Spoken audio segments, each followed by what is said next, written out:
I'm continuing to discuss John Milbank's Theology and Social Theory. That book is one of the books that sticks in my brain, one of the books that has provided some of the basic contours of the way I approach virtually everything, a whole host of questions. And one of the things that Milbank spends a lot of time talking about is the development of sociology. When we talk about sociology, we're typically thinking of an academic discipline. It gets categorized as a social science.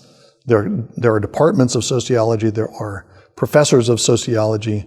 It's a discipline among the social sciences.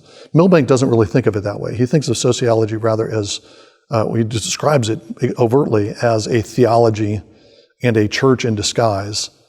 This goes back to his earlier video where he's talking about the secular is not some kind of natural way of being human, but a coded way of being human.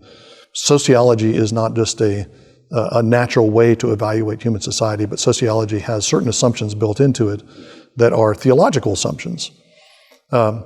Sociology arises in the aftermath of the development of early modern political economy. Early modern political economy, the theories of Locke and Hobbes and others are based on an idea of social contract, where you have individuals who, for one reason or another, try to form an organized community, a political community based on consent.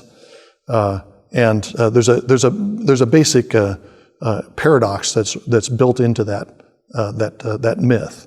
The basic paradox is that you have individuals who are isolated individuals. They're trying to find some way to protect one another, to protect them from one another. And so they band together and form a consensual community of some sort. But in order to consent, they have to have some pre-existing forms of communication. They have to have some shared culture and shared language. So in order for political order to be formed, political order in some sense has to already exist. At least a cultural order and linguistic order has to already exist. So there's a basic paradox at the beginning of those, at the foundation of those theories. One way to state the paradox is which comes first, the individual, who then forms a society, or does society form individuals? Milbank, for his own part, thinks that that's a fundamental paradox of human life. Both are true, and we shouldn't try to disentangle that. Is it the case that you were formed by the family that you grew up in? Absolutely. Is it the case that your presence in your family helped to form the society of your family? Absolutely. We can't disentangle that and say one is prior to the other. They're both working in this kind of tangled way together. But sociology attempts to disentangle, and instead of taking the individual as the primary causal factor, society becomes the primary causal factor. And society begins to explain everything. Society explains why individuals believe the way they do. You have a sociology of knowledge. The reason why you hold the political opinions that you do for a reductionist sociologist of knowledge is because you're a white male of a certain class, and your race and your gender and your class, that social position determines the ideas that you have. Society determines that. For a lot of Christians, sociology is condemned for being a reductive system, which it is. It's trying to reduce complexity down to this one factor of your social location. Milbank's argument, I think, is much more incisive and much more radical. His point is that society, as sociology describes it, simply does not exist.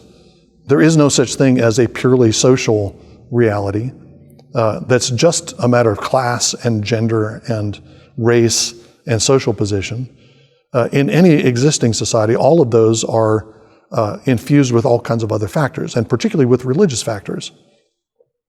So the point is not that there's you can't reduce religious factors to social factors. You can't say, well, the reason why he's a Baptist is because he's grew up in rural Alabama, and those social factors made him a Baptist. You can't reduce religious factors to social, because the social always is already religious. By the same token, the religious is always already social. So you simply can't disentangle. Once again, we have a socio-religious system on the one hand, a socio-religious system on the other. You have a clash of two. Rather than trying to, his point is that you can't reduce religious positions and religious convictions to social realities, because there is no purely social reality to reduce it to. You can't reduce it to that because it doesn't exist. That, I think, is a very profound and radical way to deal with sociology, and I think it's applicable in all kinds of other areas. Once you again get the basic Milbankian insight that religious instincts and religious norms, religious rituals are infused and entangled with every social, political, economic form. Once you recognize that, then any idea that you can reduce all of that to one central factor, whether it's a social factor or economic factor, an economic factor of self-interest, or a class instinct like Marx does, trying to reduce everything to class, any kind of reduction of that is just ignoring the reality that you have all of these things entangled together. That's, I think, one of Milbank's leading insights into the workings of human society.